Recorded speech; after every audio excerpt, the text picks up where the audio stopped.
Hello everybody, welcome back for another video. Hope you're all doing well and that you're all having a great day. For those of you who are new here, a free way to support the channel is by leaving a like. And without further ado, let's jump right into it.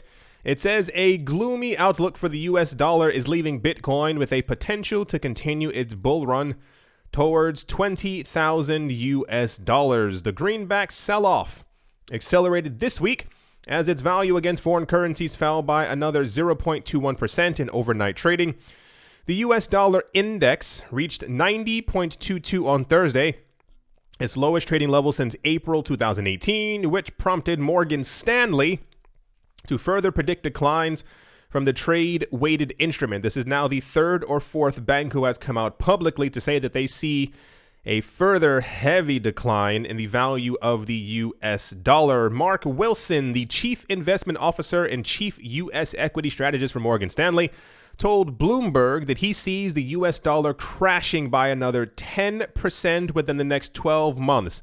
Does that sound familiar? It should. The next 13 months is when Citibank predicted the US dollar would fall by 20% and Bitcoin would shoot up to 300,000 US dollars. The analyst noted that the Federal Reserve and the U.S. government have been the most aggressive with structural deficits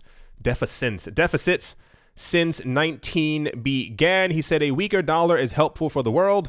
A stronger one is more of a constriction on global growth. It is ultimately a positive story for reflation. So, as it stands right now, Bitcoin's price has actually gone up since this announcement happened. A lot of the cryptocurrency market has begun to move back up. It appears that we are in a stance where we are once again going to try and pass by 20,000 US dollars. We've risen by another $300 or $400 as all of you were sleeping. A lot of price predictions coming up, a lot of bullish news, a lot of this price is going to do this. We had some negative news a couple of days ago about the prices of the cryptocurrencies, especially when Bitcoin hit $18,100, talking about all hope is lost, yada, yada, yada. And then we recovered and all that news completely disappeared and everyone's like, okay, 18,000 is clearly the bottom.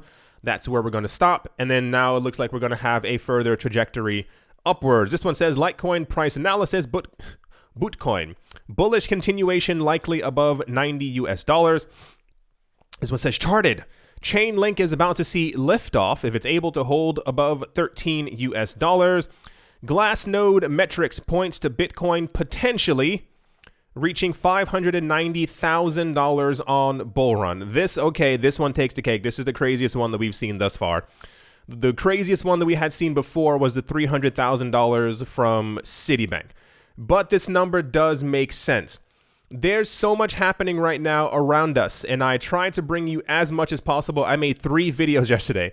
I was so exhausted by the end of it because there was just so much actually happening. There's so much news. There's so much information that we keep getting of what's there and what's not there, who's entering the space, how much money they're putting into the market.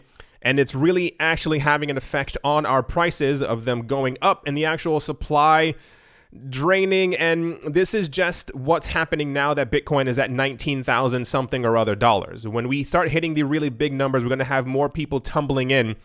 And this is why, I don't know if I showed you the other articles. There are a lot of people saying what I said earlier. While this year is clearly a mimic of 2017, the end of 2016, something feels rather different. It's not as hypey. It's more like usefully. That's not what I wanted to say. It's more like in 2017, it was just like, okay, how high can we get Bitcoin? And we were all like buying as much as possible. We shot it to 20,000. But this time it's like institutions are buying 500,000 Bitcoin at one time. And the price drops aren't as crazy. We're not having the crazy fluctuations like we were having before in the past. It's more like a stable continual rise because all the Bitcoins being purchased away. This one says technical analysis, why Bitcoin must clear 19,300 to start a fresh rally towards 20,000. Guess what we did? I love getting articles like this because they're always written just before Bitcoin actually passes by that number. I think we're very close to 19,400 or something like that. It's clear that we're trying to get past 20,000. 20,000 is no longer a hurdle. It's just more of a mental thing for people who are afraid of other people selling off at that number. What do we hit? 19,910 or something like that a couple of days ago. $90 is not a barrier. Like, there's no actual barrier anymore. If $90 was a barrier, that means these people are broken. They shouldn't be trading cryptocurrencies. Like, there's nothing actually stopping us from getting above that number. What is stopping probably a lot of people from wanting it to push us past that number is they know that it's going to go completely ballistic once we end up passing that hurdle. And what's this one? Yeah, this one's probably the most important one of everything that's actually floating around. He said, and I quote, "We are just getting started." That's what Grayscale director Michael Sonnenschein said 2 days back in an interview with CNBC. Grayscale runs one of the biggest, if not the biggest, that we know of, Bitcoin investment funds called the Grayscale Bitcoin Trust that manages over $10 billion worth of assets. Interestingly, the director's comments came soon after the Guggenheim partners filed with the SEC to seek exposure to Bitcoin and showing it had $500 million to invest through the Grayscale. For those of you who didn't see that video was completely insane. The people from Guggenheim, the people with the museum and the super rich money, basically announced that they are going to be investing $500 million into the Grayscale Trust to be able to buy up crypto money. They said, but why are we saying all of this all of a sudden? But why are we saying all of this all of a sudden? The recent developments in the crypto space suggest that institutions are coming in big numbers, and it won't be long that Bitcoin supplies goes dry. It says 19's economic crisis has fueled Bitcoin's prospects as a potential inflation hedge against institutions closer to crypto. This year alone, and I don't think that it was just 19. I think it has to do with everything that took place this year.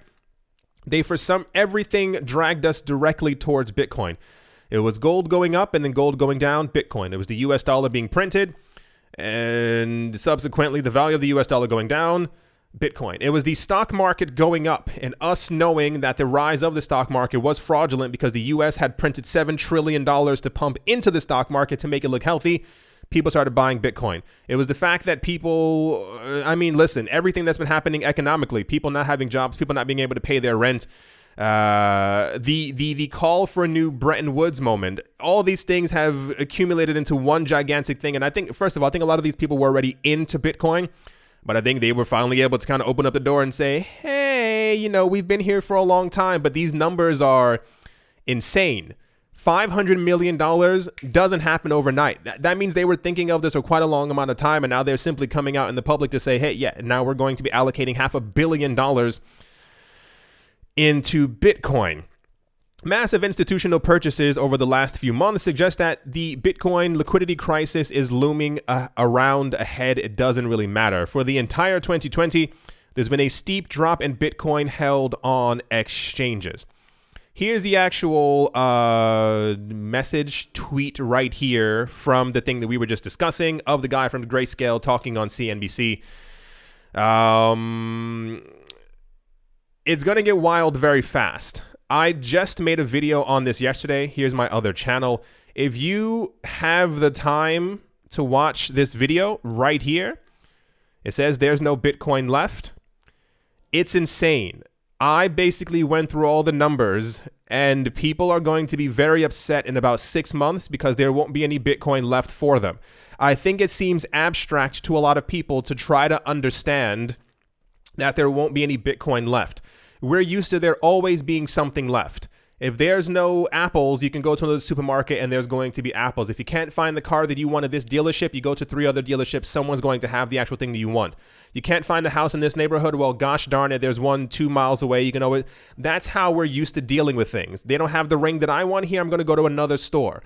This is completely different. It's a finite number. And I think finite to the human mind doesn't make any sense because especially now, the world that we live in, we're used to abundance. We're used to going into a store and seeing thousands of different options that we're able to buy at any given time.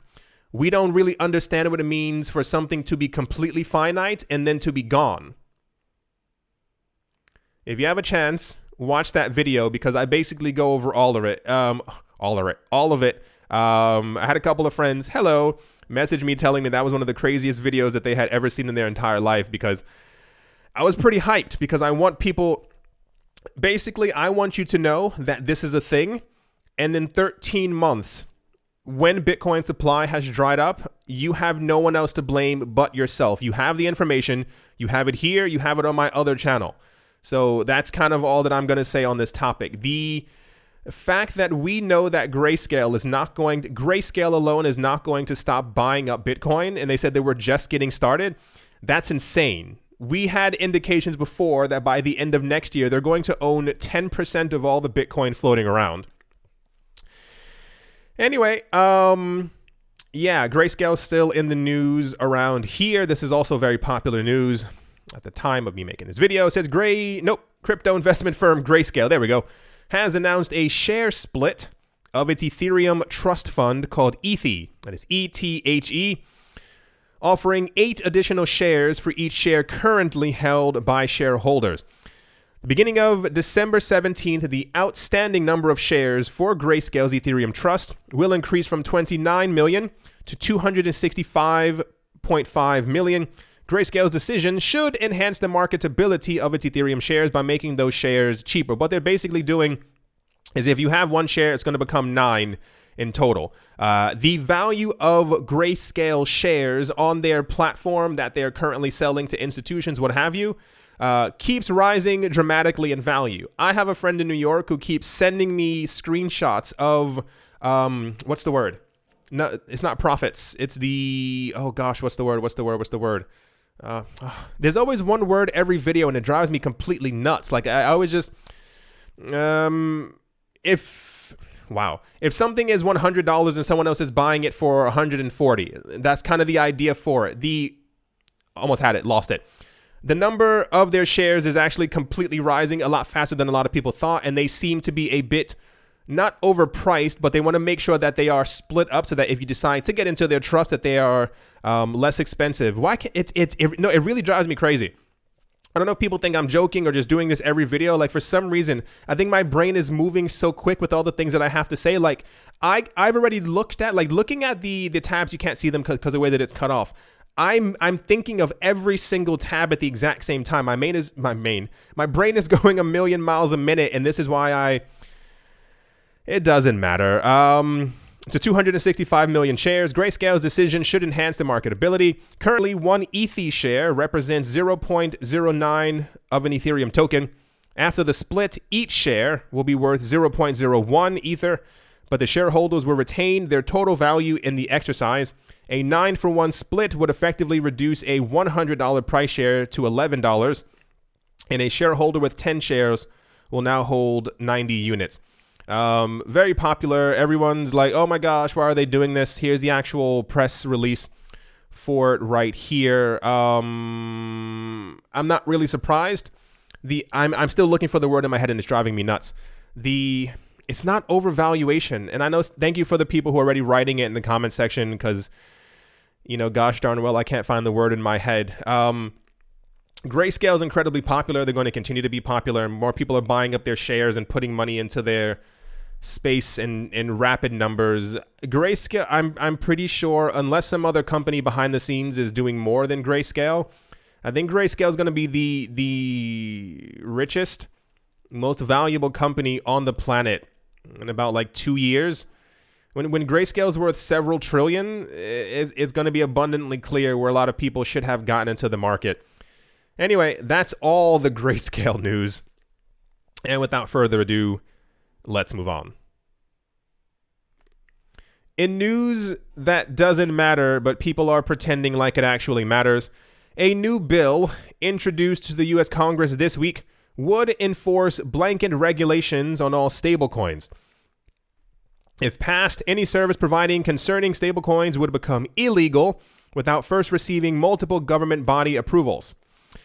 The proposed bill, dubbed the Stable Act, terrible, is meant to protect consumers from the risks posed by emerging digital payment instruments such as Facebook's Libra and other stablecoins. Lawmakers around the world are working on crypto regulations in some capacity.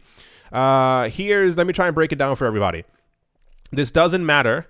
Stablecoins have always been centralized, so that's another point right here. First of all, here's the actual tweet that they're talking about from the Congresswoman. And here's another one. It says, U.S. lawmakers want to regulate stablecoins and crypto. Twitter is not happy. Why are you not happy? Why are you looking for things to not be happy about? We know that stablecoins, first of all, a lot of people who believe in actual decentralization and the original mantra of the cryptocurrency space don't even like stablecoins in the first place. So why are you championing or holding your hand up high saying, hey, we love stablecoins, let's fight for them? They don't actually matter, especially when you're talking about a digitized form of fiat that is going to continue to be inflated. Why fight for it? The second part is none of this actually has to do with the consumer protections or risks and stuff like that. It has to do with the fact that stablecoins are becoming absolutely massive. We had news earlier this year that there were a couple of banks who were thinking of using stablecoins that we already had in the world. This poses a huge threat to the US dollar because the US dollar is not being used. It's the stablecoin that's actually being used to transfer value as opposed to the greenback. This poses a very big problem, especially as the US is trying to create their own central bank digital currency. Slowly, but they're still trying to actually do it. The hate comes from the fact that we had news, and we'll continue to have news. The US does not like the idea that China has created their own central bank digital currency. They don't like it. China got the first leg up. If China's coin reaches the entire world because it's digital, then China becomes the head honcho. The US does not want that. Same exact thing with Libra, which has renamed itself to Diem, DIEM. And they're also planning on launching on Monday. No, it's not Monday. In January as well, which also then poses another threat to the US dollar, and so does Bitcoin, and so does everything else. So every other company that's trying to come out with a stablecoin that could have the potential of usurping or pushing aside the US dollar, they want to make sure that they're stopping all of that from the get-go to secure the economic sovereignty of the US dollar and yada, yada, yada. Amen. Like I said, a lot of people are angry about this. I'm not really sure why. Did you expect the entire crypto industry to have regulations, but stable coins not to be regulated or anything that could potentially pose a threat? The SEC slammed a gigantic hammer on any other coin that was trying to launch through a mobile app with Kik, Kin, Telegram token, and all the other ones that we didn't hear about because they're all too small. Did the exact same thing. So the news is that the US is trying to regulate the cryptocurrency space. Wow, absolutely amazing. And they're trying to regulate stablecoins. And this is why I mentioned before, earlier in the year, if you remember, what coin did I say, wow, this is really interesting that they keep putting their coin on top of other coins? Tether. Remember I said in February, I was like, something seems a little off here. Not that it was off, but I was like, they must have heard something. And this is why Tether is now on Tron. It's on top of Ethereum. I think they were trying to put it on top of Bitcoin. It's on top of like 8 different coins. They were trying to decentralize the coin so that should one platform get shut down, it's still running on top of the other ones. I think they were just maybe clairvoyant, or someone simply told them, hey, this is definitely going to be happening. So they're stable coins. We will have other stable coins. There are like 200 stable coins in the world right now. Once again, the world being the main word. So if there is a whatever, again, stable coins within the United States being able to launch, well, guess what? There are stable coins in Europe that also are pegged to the US dollar. There are those in Japan and also other places around the world. So I feel like a lot of news comes out a lot of times trying to scare people or thinking like, oh gosh, this is going to happen to our market. I don't know what to really say or tell you. U.S. lawmakers seek to make stablecoins illegal without federal approval. Did you think that they were just going to allow? And first of all, nearly every single stablecoin has an office. Like they have like an actual place where they do their business. Did you think that they weren't going to do that? You know that there were many other attempts to actually create Bitcoin years and years ago. The people called the cypherpunks. If you ever read that book from like, oh, I don't know what it's called. Like from the one of the very first books about Bitcoin and how it got started. A group of people who were believed to actually have created Bitcoin. It was like 3 girls and 5 guys. I don't remember the exact number. They created multiple other things that looked relatively identical to Bitcoin, but they couldn't figure out exactly how to make it decentralized. And they got raided a couple times. They got shut down a lot of times because they had created something that was a threat to the US dollar. Same exact thing happened for Bitcoin. For PayPal. A lot of people don't know that. When PayPal first got started, the original idea, you can find not press conferences, but like interviews with the guy who created PayPal. He said his original idea and why Bitcoin kind of caught his eye is because it was his original thing that he wanted to do. He wanted to create something that could be used not alongside the US dollar, but if you chose to use that instead of the US dollar. Anyway, so that's that news. Not sure why it's so popular. I think there are always just people who are trying to scare other people into thinking that things are worse than they actually are. And this is kind of an example of that. And without further ado, let's move on. I'm not sure if this is, hey, look at us news, or wow, that's really cool news. Ethereum recently took its first steps towards Ethereum 2.0 after the beacon chain went live, with many centralized exchanges soon extending support for the staking of the coin. Joining them is a publicly traded company known as Ether Capital Corporation, after it revealed that it began staking on Ethereum 2.0's network back on the 1st of December. That's not all either, as the company has also committed itself to run a validator node on the network, with Ether Capital having a balance of 32,407 Ether and 2,300 Maker at press time. It would seem that the company is looking to increase its participation and involvement in the space. In fact, the company also holds shares in Wire, that is WYRE, a cryptocurrency exchange in the US. The aforementioned announcement added, once we see the Ethereum 2.0 blockchain running in a stable fashion over a period of time, we are able to fully understand and mitigate applicable risks. Ether Capital intends to make a more substantial commitment of its Ether balance to staking. So the news is that a company is going to be, they're called Ether Capital Corporation, and they're going to be staking their Ether. That's the news. I'm not sure if it's because they have put forward 32,000 Ether, or they have a balance of 30. I'm not really sure what it is, but this was also like kind of everywhere news.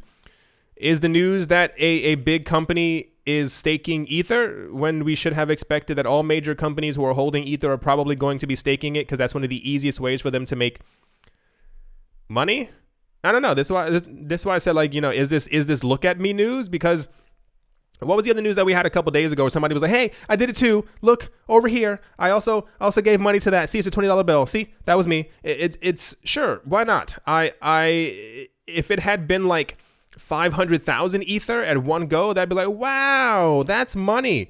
Then I'd kind of get it, but sure, why the fudge not? Congratulations to them for having a lot of money and helping out the network. All right. Here's one of my favorite ones. This time is weird because I said this a couple days ago, and it just kind of makes a lot of sense at this point. CoinShares chair and former JP Morgan commodity trader Danny Masters told CNBC that the financial landscape has changed to the point where not having exposure to Bitcoin could be a riskier move for portfolio managers than investing in it. Interviewed on Power Lunch, what a weird name, the head of the digital asset management firm referred to the fact that in the past, English. In the past, it was seen as risky for investment asset managers working in institutions to put money into Bitcoin, but he claimed that the perceived career risk for having Bitcoin in your institutional portfolio as a portfolio manager is fast migrating into a career risk for not having Bitcoin in your portfolio, and that's a really stunning development. CNBC host Kelly Evans summarized the statement by saying, that is perfectly well stated. You're not going to get fired anymore if you had some Bitcoin, but you might get fired if you didn't. Remember, we were having the discussion, the conversation I said years ago, and this also ties into that other nonsense of JP Morgan Chase years ago.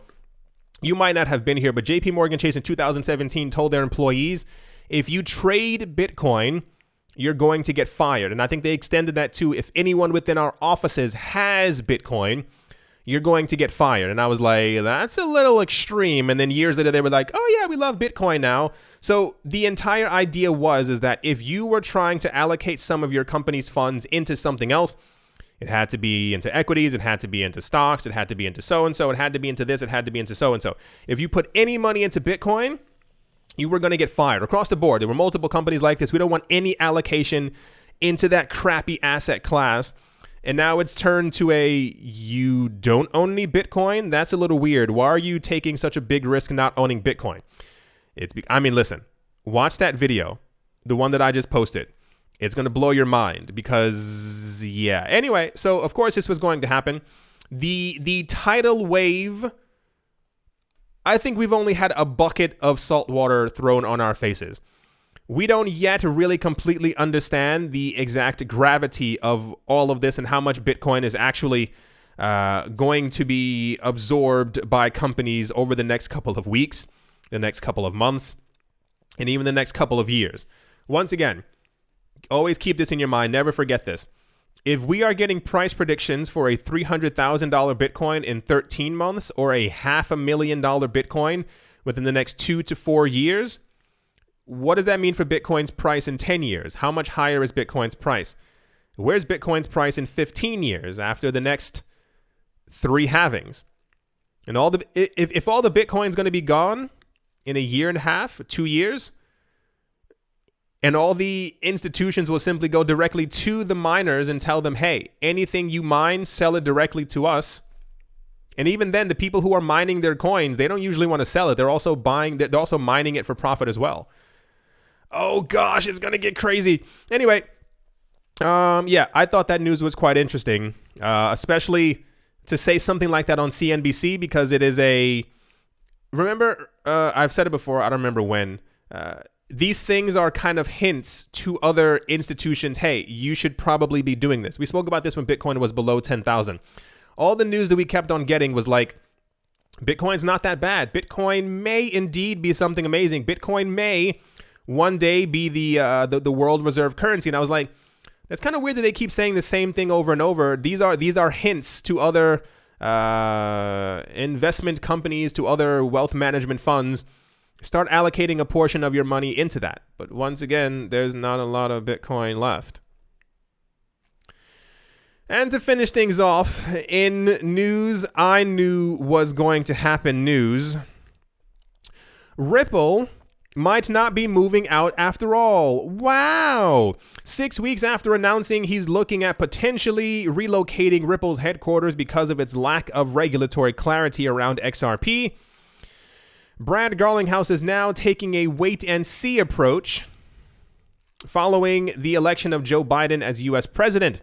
Speaking to CNN's Julia Charterley on Wednesday, he said that the payments firm hadn't made any decisions on the matter. No, that they had from the get-go. They weren't leaving the United States.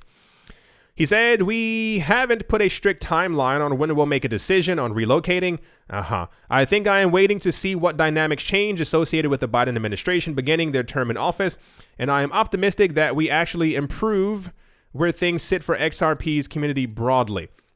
I didn't add this news in like 4 days ago. One of the people who's working with Biden or got hired by Biden apparently is like very crypto friendly. Like they are like out of this world. We also had news that I think Jay Clayton was the former head of the SEC. I think he's also leaving and is being replaced by someone who's also very crypto friendly. So the only thing I can put together from that information is that they know, assumption, Ripple knows behind the scenes that someone who's sitting in a new chair is definitely going to be like, hey, you get all the approval you need, not a security, yada, yada. Second point, they were never leaving the United States.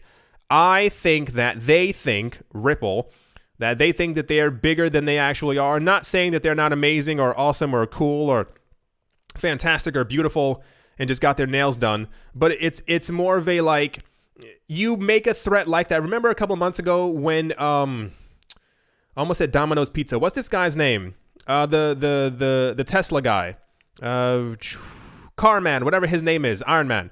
When he announced a couple of months ago how angry he was and that he was going to move Tesla out of California, and everyone was like, oh, snap, and like started running around and making sure that they didn't leave California. So I think that's what this move kind of was from Ripple. I think they were in the idea that they were able to announce, hey, you know, we're going to take our money elsewhere, and that the entire industry will come simply go, no, Ripple, please don't leave. But it didn't. That's not how things really work. Anyway, before I continue rambling on, oh, whoa, almost knocked over the other computer. Ripple's not leaving. They were never leaving. We all know that they weren't leaving. And let's move on. As always, a very special thank you to my Patreon supporters. If I can actually scroll up there, I have so much stuff in here. Jeez Louise. Hey, wait for it. Hold on. Bolero Bastos. Crayola Michelle, URL on crypto with Lionel, Tigara Macho Nisa, Bake Me a Cake, Arf Medic 17, Anytime Fitness, Mouse Corner Staff, Bodie McBoatface, Yes to Crypto, Miller Hitch Test Every Day and Kyle Skips Leg Day, Minting Coins, Jeremy Fox, Jim Gardner, Anthony Charles, Nick Mangialavori, Paxis, Vlad the Impaler, Richie Witch 3, Setsuna, Damien, Crypto Artist, Cold E3D, Bankroll Network, 242 to the World, Wise Night Owl, Jared Schneider, Master Ventures in Thailand, there we go, Moher Maroni, Adam Graysick, Todd Mullis, A Bibliophobia, The Animal Reader, John Sarson, Nostromo, Martin Steuer, Joshua Vineyard, Moonman High, XRP, Utopia 569, Oscar Maldonado, Yasha Harari, Attila the Han, David James, Navarro Williams, Auspicious Agile and Blockchain, Tolek Banan, Snacky Chan, Conan, Don't Skip Leg Day, and Professor Wally from Gunbot University. Thank you all very, very much for your support. Thank you to everyone who is a member of the channel. Thank you to everyone who is a clicker of affiliate links. And thank you to everyone who left a little thumbs up at the moment. Bitcoin is at 19,223 US dollars. Do you see these fluctuations? People behind the scenes are desperately trying to get us to 20,000 US dollars. There's a fight at hand because a lot of people don't want the price to skyrocket because they want to accumulate. People who should have been accumulating months ago are still trying to accumulate now. And this is what we get, is this digital fight as they try to not make sense of everything, but really accumulate stuff. The market, same exact movements as Bitcoin. They're all following the exact same trend, except for NEM, which is up by 9% for some reason. Bless their hearts. Anything else crazy? IOTA's up by 2%. VeChain Thor is up by 8%. YearnFi is up by 5% as well. Sure, why not? Anything else crazy? Compound is up by just roughly around 17%. I give shrug. Yeah. It's going to do it for this video. I do hope you all enjoyed.